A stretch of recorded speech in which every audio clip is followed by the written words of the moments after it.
6장 19절부터 21절까지 같이 합독하겠습니다.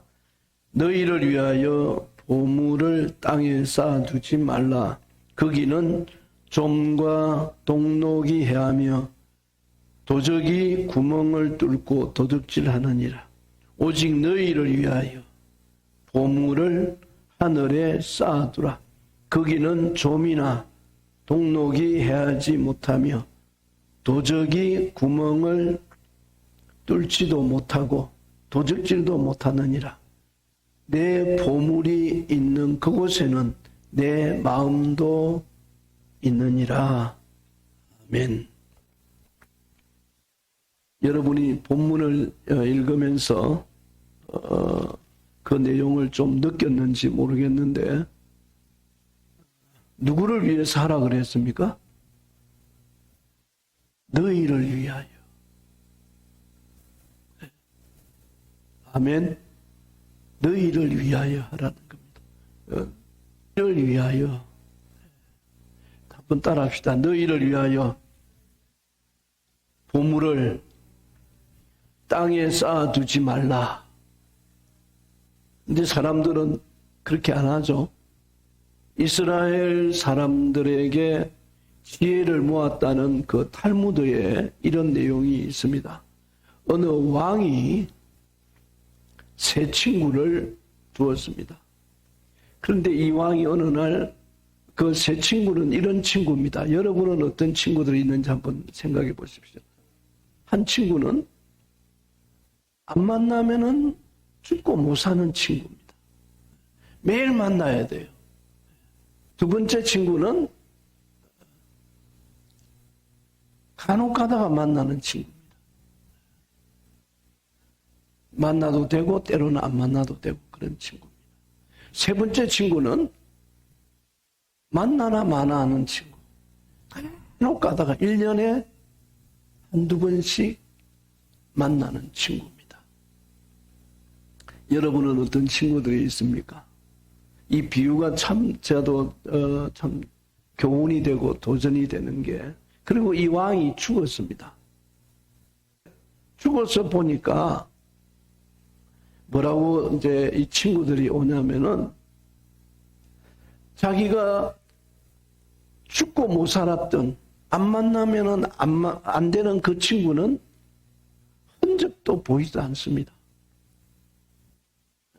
자기 죽은 문상도 오지도 않고 흔적도 없어요. 근데 간혹가다 한 번씩 두 번째 만나는 친구는 저 와가지고 문 앞에 서가 있는.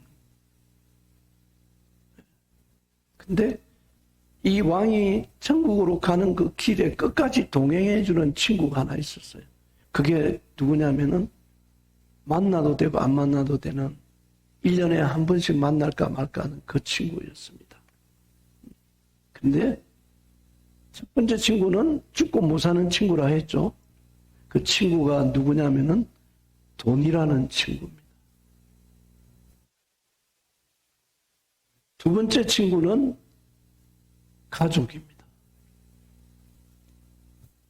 세 번째 친구는 여러분이 이 땅에서 남겨놓은 주님과의 관계 안에서 여러분이 살아온 삶의 흔적이라는 친구입니다. 여러분이 인생이 끝나면은 여러분에게 천국에 이르도록까지 무엇이 여러분들과 함께 하겠습니까? 돈이 하겠습니까? 가족이 할까요? 오늘 이 본문에 너희 보물을 하늘에 쌓아두라. 너희를 위하여. 그런데 우리는 지금까지 이 성경을 잘못 이해하고 인간 중심으로, 교회 중심으로 가르치다 보니까 이 보물을 쌓아두라는 말을 마치 교회에 헌금 많이 해라는 식으로 설교를 가르쳐 버렸습니다. 여러분, 물질보다도 더 중요한 게 뭐가 필요합니까? 마음입니다. 교회를 향한 마음입니다. 예를 들어서 출석하지 않는 사람이라도 이 교회에 마음을 둔 사람은 정말 어려울 때 제가 요구하지 않는데도 참 귀한 헌금들을 해주신 분들도 있습니다. 여러분이 분별하면서 여러분 자신의 신앙생활을, 나 자신을 속이지 말고, 이런 부분들은 너희를 위하여 뭘 남길 것이냐. 그래서 저는 이 교회 공동체가 소중합니다. 어떤 마음을 담고 어떤 기대를 갖고 있느냐, 그걸 말하는 겁니다. 다시 말해서 한 사람의 믿음 생활에 대한 이 왕의 이야기는 평가를 말합니다. 여러분은 이 교회와 여러분의 신앙, 어떻게 여러분, 어떤 친구로서 여러분은 하고 있는지 한번 돌이켜봤으면 좋겠습니다. 왜 그러냐면은 한 사람을 평가하기 위해서는 많은 시간들이 필요합니다.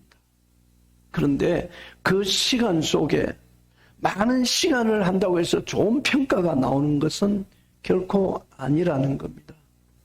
짧은 시간이지만은 큰 평가를 할 수 있는 사람도 있고 그렇지 못한 사람도 있을 수 있다는 겁니다. 그렇기 때문에 여기서 우리가 절대 변할 수 없는 게 뭐냐면은 우리 개인이 살아온 삶, 그리고 우리의 신앙은 결국은 나중에 중요한 평가가 나타나게 됩니다. 분명히 나타나겠죠. 나타나지 않는다면 하나님이 없는 것이고, 나타난다면 그건 하나님이 있는 것입니다. 그래서 그건 다름이 아니라 우리 모든 믿음의 사람들을 향한 그 평가가 뭐겠습니까? 하나님 앞에서의 평가입니다. 저와 여러분을 향한 하나님 앞에서의 여러분 평가를 말하고 있습니다. 하나님이 그 기준을 세상 기준으로 두지 않았습니다. 하나님이 공의롭게 평가할 날이 우리에게 온다는 것입니다. 그것은 우리가 결국은 하나님 앞에서는 네가 어디에다 마음을 두고 살아왔느냐. 그런데 오늘 성경은 놀랍게도 우리에게 뭘 말하고 있냐면 보물이라고 말하고 있습니다. 여러분은 보물이 뭘로 보입니까? 제가 이거 메시지를 준비하면서 궁금하더라고요. 우리 이승남 집사님은 보물을 뭐라고 생각할까? 여러분 보물은 뭐예요? 참 재미나는 표현입니다. 하나님이 여기 보니까 너희를 위하여 보물을 땅에 쌓아두지 말라. 그래서 오늘 저와 여러분이 이 본문에서 말씀하는 것은 하나님 앞에서의 올바른 삶에 대해서 내 마음이 무엇을 보물로 생각하느냐. 그래서 제가 말씀의 제목을 너희의 보물이 무엇이냐. 여러분 보물은 뭡니까?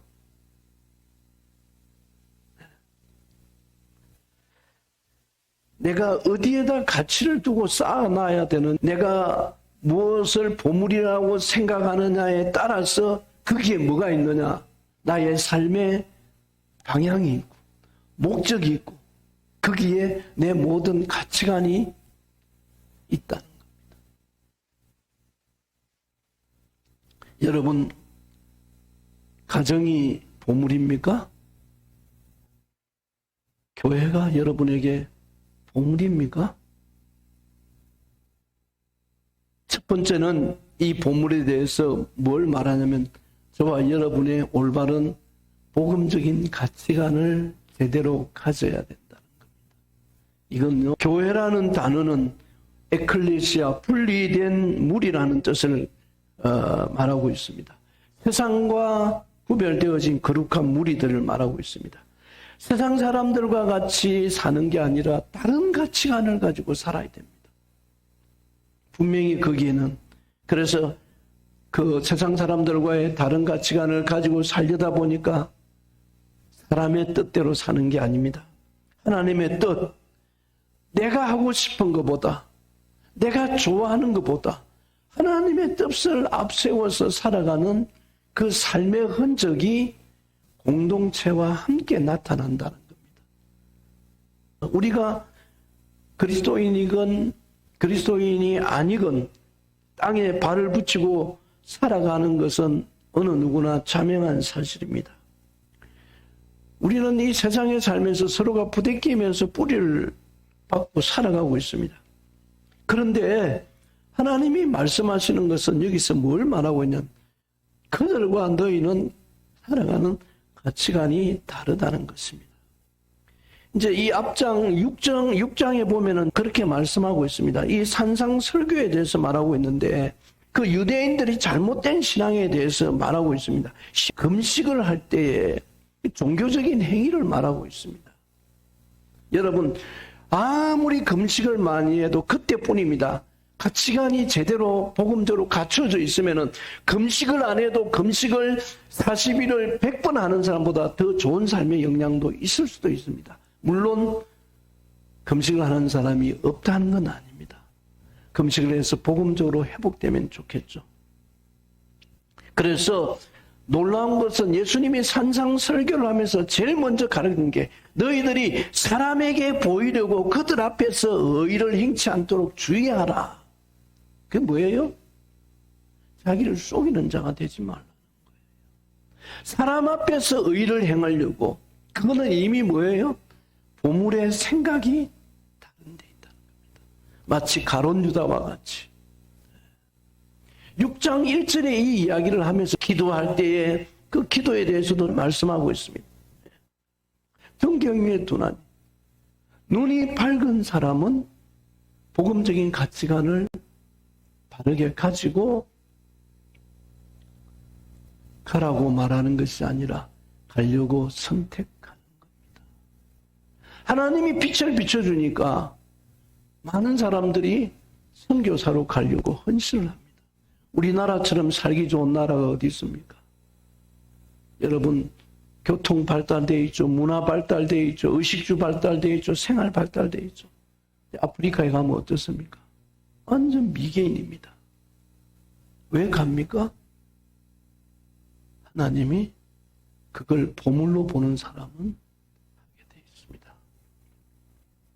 그래서 우리의 삶이 하나님이 원하는 바를 깨닫고 그 행동 방안까지도 수정할 수 있는 가치관, 그걸 지금 말씀하고 있습니다.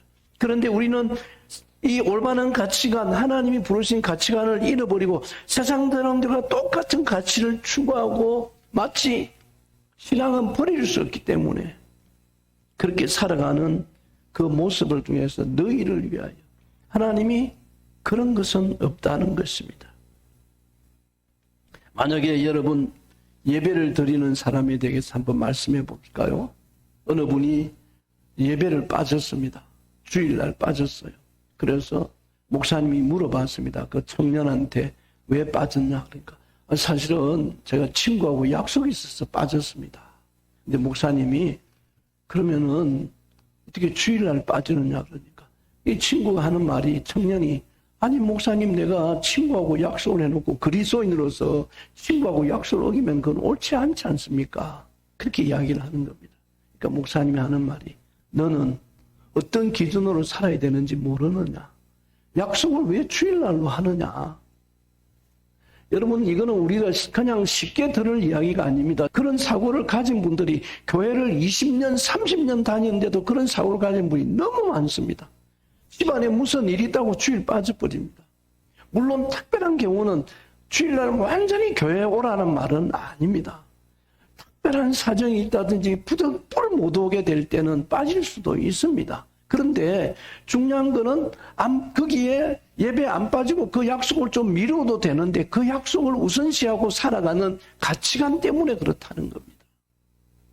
제가 막 예배쟁이로 막 교회 안 오면 안 된다 이걸 말하는 게 아닙니다. 부득불 못 올 수는 있는 겁니다. 그러나 그들이 살아가는 가치관, 하나님과의 관계를 어떻게 이루어가야 되느냐는 그 가치관이 바르게 되어 있어야 된다는 겁니다.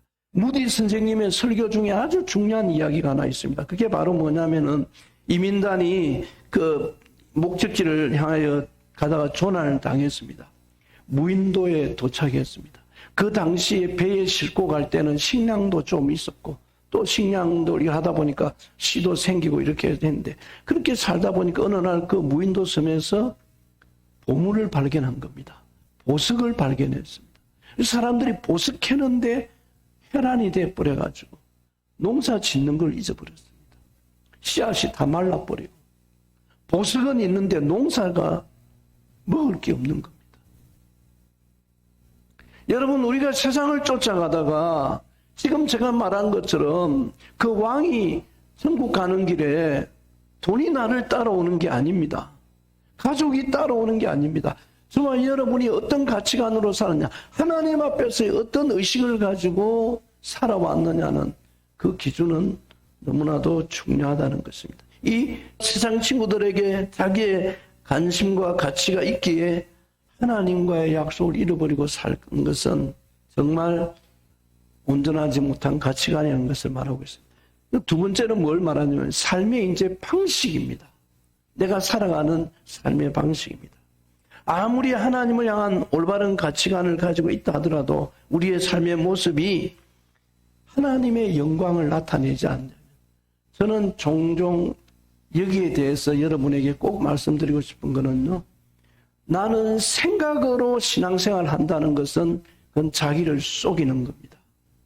신앙은 생각으로 하는 게 아니고 인격으로 하는 겁니다. 신앙은 생각으로 하는 게 아니라 인격으로 하는 겁니다.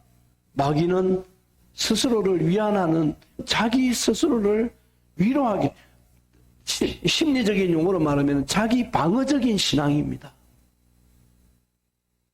여러분, 선교로 가는 사람이 가야지 선교 중요해 그러고 있지는 않습니다. 그러면서 선교한다고 하지는 않습니다. 인격으로는 하지 않습니다. 자기를 속이는 겁니다. 그게 삶의 방식에 대한 문제입니다. 자기 기준으로 가는 게 아닙니다. 여러분이 실제적인 이야기를 보십시오. 사랑하는 대상이면은 생각이 납니다. 그렇죠? 그게 자식이든 사람이든 자기가 좋아하는 연인이든 정말 좋으면 생각이 납니다. 기대가 부풀어 있습니다. 저도 이제 유일하게 손녀가 하나 있다 볼 수 있는 손녀. 걔를 만난다면 며칠 전부터 그냥 설레요. 좋아요. 기뻐요. 그 기쁨이 뭘 말해줍니까? 내가 지금 이 환경 속에서 고민해야 될 게 많습니다. 염려해야 될 게 많아요. 해결해야 될 게 많아요. 그걸 잊게 해줍니다. 사랑의 대상, 주님을 향한 사랑, 공동체를 향한 사랑, 이걸 보고 뭘 말하냐면은 너희 보물을 하늘에 쌓아두라. 삶의 방식, 하나님이 원치 않는 일들에 대해서 가감하게 돌아서고 너희 삶의 초점을 어디에서 맞추고 가야 된다는, 여러분 직장 생활하는 분들은 이런 분들이 있잖아요. 어떤 크리스찬 안수 집사님이나 장로님이나 사업을 하는 분들은요, 직원들은 점원들한테는 막 그냥 CCTV까지 달아놓고 주일날 장사 열심히 해가지고 매상 많이 올리라고 해놔놓고 자기는 교회 와서 예배를 드린, 그리고 교회 와서 11조 많이 하고 뭐 한다고 하늘에 보물을 쌓아두는 건 아니지 않습니까? 내가 그리스도인이라면은 세상 사람들에게 인정을 받을 수 있는 그 직원들이 봤을 때, 그래도 우리 사장님은 저 시간, 예배만큼은, 삶에 살아가는 스타일만큼은 하나님 앞에 하나님 중심으로 살아가고 있구나. 여러분, 우리는 예수 그리스도의 이름으로 하나님으로부터 생명을 부여받은 사람들입니다. 이건 비교할 수 없는 엄청난 축복이고 가치입니다. 내가 하나님으로부터 이 생명을 받았다는 것은, 하나님이 백성이 되었다는 것은 상속만 받은 게 아닙니다. 누구 말 맞다나 달콤한 꿀만 받은 게 아닙니다. 꿀을 만들어낼 수 있는 책임도 있다는 겁니다. 제가 왜 개혁신앙을 여러분에게 부르짖냐면요, 구속신앙은 그렇게 만들어버린 겁니다. 꿀이나 빨아먹는 신앙으로, 나를 위로해주는 신앙으로. 그러니까 많은 분들이 예배를 드리면 위로해주는 데는 은혜를 받아요. 책임감은, 여러분, 위로보다는 책임감에서 더 놀라운 역사가 있다는 것을 우리는 사도 바울의 고백에서 잘 알 수 있습니다. 내가 핍박을 당해도 거꾸로뜨림을 당하지 아니하고 추위에 떨든지 헐벗든지 굶주림에든지 거기에 개의치 않고 오히려 뭐라고 말합니까? 이 죄인 같은 나를 그렇게 사용해주는 그 일을 하면서 사도 바울은 보물을 발견한 거죠. 그런데 구속신앙은 맨날 하나님 앞에 위로받고 하나님 앞에 보호받고 나를 사랑하고 나를 힘들 때 도와주고 문제는 뭐예요? 책임은 없습니다.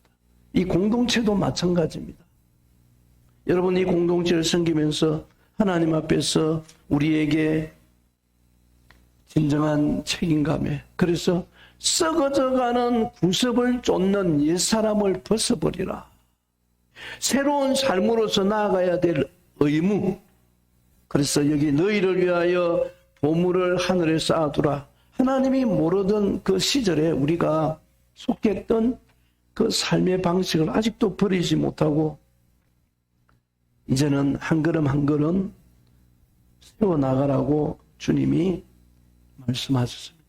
그래서 그 뒤에 따라 붙는 게 내 보물이 있는 곳에 내 마음도 있다. 우리 한번 따라합시다. 내 보물이 있는 그곳에는 내 마음도 있느니라. 여러분 마음을 어디에 두고 살아가십니까? 소중하게 생각하던 것 거기에 깨달은 대로 행동을 하게 됩니다. 그저 받은 그 사랑으로 하늘에 내가 온전히 이 마음을 두고 살아가는 것 한번 생각해 보십시오. 너무 소중한 은혜 아닙니까? 여러분 하나님의 은혜가 아니면 저나 여러분이나 쓸모없는 자들입니다. 쓸모만 없겠습니까? 우리가 그걸 코로나 시대에 온도 채듯이 우리의 그 부패하고 타락되고 오염된 걸 이걸 온도로 잴 수 있다면 아마 전부 다 100도 이상은 넘지 않겠습니까? 하나님이 아니면은요. 우스운 이야기 하나만 하겠습니다. 조선일보 인기 만화 중에 강수생각이라는 그런 칼럼이 있는데요. 거기에 나온 내용입니다. 한 아가씨가 자기 친구를 만나서 나 며칠 전에 약혼 파혼했다. 그래서 약혼 결혼하려다 파혼했다는 겁니다.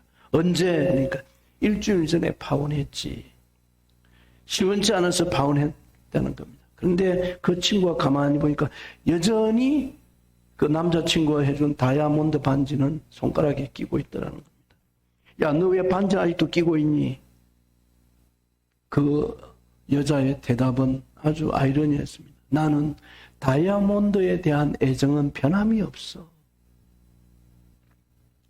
다이아몬드에 대한 애정은 있고 그 다이아몬드를 끼워준 사람에 대한 애정은 없다는 겁니다. 현대 그리스도인들을 빗대서 한 말이 아닐까요? 만약에 저는 이 내용을 여러분에게 바르게 설명하라면은 다이아몬드는 손가락에 끼워져 있고 다이아몬드를 끼워준 사람한테 애정이 없다면 그 다이아몬드는 가짜입니다. 신앙도 그럴 수 있다는 겁니다. 이것이 우리 현대인의 명점이고 여기에 사람은 없고 돈만 있는 겁니다. 제가 처음에 그랬잖아요. 돈이 여러분 가는 길에 따라왔습니까? 흔적도 없었습니다. 돈과 함께 망한다는 겁니다. 는 돈에 목말라 하면은 그래서 6장에 뒤에 나옵니다. 뭘 먹을까? 근데 참 이런 부분들에 대해서 물론 저도 여러분들처럼 신앙생활에서 왜 고민을 안 했습니까? 근데 놀라운 거는 다 여러분과 똑같아요. 고민하고 염려하고. 근데 저는 하나 말할 수 있을 것 같아요. 하나님의 사랑이 부원받으면 그 사랑이 나를 지배하면은 그 길을 선택을 하더라고요. 제가 걸어온 길을 보면은 그 사랑이 눈을 뜨게 하고 길을 열게 하고 보물을 보게 하는 거겠죠. 물론 보물을 얻기 위해서 거기에 따르는 헌신과 희생과 수고와 예를 들어서 가난함도 있을 수 있고 무시당함도 있을 수도 있습니다. 그럼 그거 안 당하려고 이것도 없고 저것도 없고 그건 아니라는 거예요. 근데 놀라운 것은 하나님은 그 선택하는 자에게 책임져 주시는 겁니다. 본문은 오늘 이렇게 말하고 있습니다. 뒤에 제가 읽진 않았습니다만은 21절에 그렇게 말씀하고 나서 너희에게는 목숨을 위하여 무엇을 입을까? 무엇을 마실까? 몸을 위하여 무엇을 입을까? 염려하지 마라. 어떻게 해야 내가 온전하게 하나님 앞에서 이 문제를 해결하고 살아갈 수 있느냐? 이게 오늘 저와 여러분이 공동체와 사명에 대한 인식입니다. 저는 교회는 하나님이 보물이 감추어진 곳입니다. 동의가 될지 안 될지 모르지만은 공동체를 섬기다 보면 거기에 보물이 있습니다. 밭을 어디라 말합니까? 교회입니다. 밭에서 열심히 농부가 파다 보면은 그냥 그 마음 없이 판 사람은 보물 상자 발견하지 못합니다. 교회에 보물이 들어 있습니다. 교회에 보물이 들어 있다고요. 교회에 보물이 들어 있는데도 모르는 것 뿐입니다. 인정 안 하는 것 같고 뭐 하는 것 같지만은 하나님 앞에서 공동체에 대한 인식을 가지고 하다 보면은 하나님이 때가 되면 이런 것들이 보물이었구나 하고 드러나게 됩니다. 이 교회는 그래서 보물이 있습니다. 이 교회는 보물이 있습니다. 좋은 이웃 교회라서 보물이 있는 게 아니고 하나님의 교회는 다 보물이 있습니다. 발견하는 사람이 있고 발견하지 못하는 사람이 있을 뿐입니다. 세상 것에 더 기준을 두는 사람은 거기서 보물을 발견하려고 노력을 할 것입니다. 여러분, 청지기는 어떤 사람입니까? 내 것이라고 생각 안 하는 사람. 그 마음의 태도를 한번 보십시오. 주인에게 어떻게 해야 된다는 청지기는 내 것이라고 소유 생각 안 하고 있습니다. only 하나님 앞에서의 이 일을 이루어가기 위해서 몸부림치고 있는 것입니다. 여러분, 고린도전서에는 생명을 누구 것이라 했습니까? 너희는 너희의 것이 아니고 이제는 값으로 산 것이 되었다는 겁니다. 뭐 하려고 값으로 샀습니까? 하나님의 일 시키려고? 아니에요. 하나님은 죄악에서 건진 것만 아니라 우리를 더 가치 있게 빛나는 존재로 만들기 위해서 하나님 우리를 택하신 겁니다. 교회 안에 보물이 있다는 거예요. 이 공동체 안에 보물이 있다는 겁니다. 내가 아무리 총명한다 할지라도 때가 되면은요, 건강도 사라집니다. 젊음도 사라집니다. 내 것이라고 하는 거 없습니다. 갈 때 뭐 하나 남겨먹겠어요? 내 것이라고 착각하면서 몸도 내 것이요, 물질도 내 것이고 시간도 내 것이고. 저는 이 좋은 이웃 교회 안에 보물이 있다는 걸 여러분 분명히 말씀드립니다. 보물을 발견하는 사람은 가치관 다를 수밖에 없죠. 사명에 대한 인식 다를 수밖에 없겠죠. 그죠? 그 가치관에 대한 인식들이 달라지다 보니까 보물을 발견하는 사람은 삶의 방식이 달라질 수밖에 없겠죠. 이 공동체 안에 보물이 들어 있습니다. 그 보물을 내 것으로 만드는 지혜로운 우리 성도들이 되셔서 너희를 위하여 보물을 땅에 쌓아두지 말라. 너희를 위하여 보물을 하늘에 쌓아두라. 여러분이 어느 날 누군가는 저도 그렇고 여러분도 그렇고 생명을 거두는 날에 여러분의 가는 걸음에 무엇이 여러분에게 동행하겠습니까? 지혜로운 성도들이 되시기 바랍니다.